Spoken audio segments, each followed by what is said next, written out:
ভয়াবহ ক্যান্সারের থাবায় কোঠর থেকে চোখ বেরিয়ে আসছে মাদ্রাসা ছাত্র জুনায়েদের।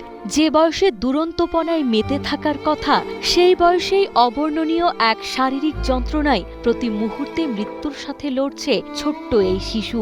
চোখের অসহ্য যন্ত্রণা আর দৃষ্টি হারানোর ঘোর অন্ধকারের মাঝেও আবারও মাদ্রাসায় যাওয়ার স্বপ্ন দেখছে ছোট্ট জুনায়েদ। ক্যান্সারের দুটো চোখই পুরো নষ্ট হয়ে গেছে, মানে চোখ পচেই গেছে, চোখের থেকে সবসময় রস গলা তালে আছে, চোখ বাইরে এই জায়গা চলে আসে, নিচেই ঝুলে গেছে। জুনায়েদের ভাগ্য এতটাই নিদারুণ যে তার জন্মের পরই বাবা মোহাম্মদ স্বপন সরকার তাদের ছেড়ে দ্বিতীয় বিয়ে করেন। এরপরে মাও অন্যত্র বিবাহ বন্ধনে আবদ্ধ হন।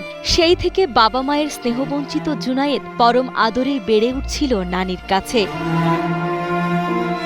আলেম হওয়ার স্বপ্নে স্থানীয় একটি মাদ্রাসায় তৃতীয় শ্রেণীতে পড়তেন সে। তবে গত কোরবানির ঈদের রাতে হঠাৎ জ্বরে আক্রান্ত হয় জুনায়েদ। এরপর চিকিৎসকের কাছে নিয়ে গেলে বিভিন্ন পরীক্ষা নিরীক্ষার পর তার শরীরে ধরা পড়ে ব্লাড ক্যান্সার। ছোটকালে থেকে ওকে আমি লালন পালন করেছি। হঠাৎ কুরবানির দিন রাত্রি হঠাৎ জ্বর, অসুস্থ, ভালো মানুষ অসুস্থ হয়েছে এমন অসুস্থ হয়েছে দুনিয়ার তো চোখের আলো দুটো কেড়ে নিয়ে গেছে। ডাক্তারও বলিছে 3 বছর ধরে ওর এই অসুখ ভিতরে হয়েছে, কিন্তু আমরা কোনোদিন ঠিক পাইনি।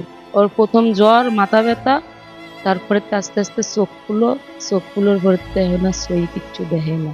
কোলে অবস্থায় ওর নানির কাছে মানুষ, ওর বাপ থাকেও নেই, মা থাকেও নেই। চোখের সামনে আদরের নাতির এমন করুণ পরিণতি দেখে বাকরুদ্ধ জুনায়েদের নানি। তিনি জানান চিকিৎসকরা দ্রুত উন্নত চিকিৎসার পরামর্শ দিয়েছেন, যার জন্য প্রতি মাসে প্রয়োজন প্রায় 1.5 লাখ টাকা। কিন্তু বাগেরহাট সদর উপজেলার বারুইপাড়া ইউনিয়নের অসচ্ছল পরিবারের পক্ষে এই বিপুল পরিমাণ অর্থ জোগাড় করা একেবারেই অসম্ভব। এদিকে চোখের সামনে সন্তানের এমন নিদারুণ কষ্ট কিছুতেই মেনে নিতে পারছে না জুনায়েদের মা। মৃত্যু যন্ত্রণায় ছটফট করতেছে, আমরা দেখতে পাচ্ছি না। আর আমাকে ক্ষমতা নেই ওর পিছনে এত টাকা খরচ করা। ওর পাশে 10টা টাকা খরচ করার মতো নানির পরিস্থিতি নাই। কোলের পরে ছাড়া বিছানায় পিঠ দিতে পারে না। জুনায়েদের এমন দুরবস্থায় পুরো এলাকা জুড়ে শোকের ছায়া নেমে এসেছে। প্রতিবেশীরাও এই ফুটফুটে মুখটির এমন করুণ অবস্থা দেখে ব্যথিত। অর্থের অভাবে জেনে একটি সম্ভাবনাময় জীবনের প্রদীপ নিভে না যায়, সেই জন্য সমাজের বিত্তবান ব্যক্তি, মানবিক ও স্বেচ্ছাসেবী সংগঠনের কাছে আর্থিক সাহায্যের আকুল আবেদন জানিয়েছেন জুনায়েদের স্বজন ও এলাকাবাসী। যে যতটুকু পারেন সে ততটুকু সহযোগিতার হাত বাড়ায় দেন, যাতে আমার সন্তান সুস্থ স্বাভাবিক জীবনে ফিরে আসতে পারে।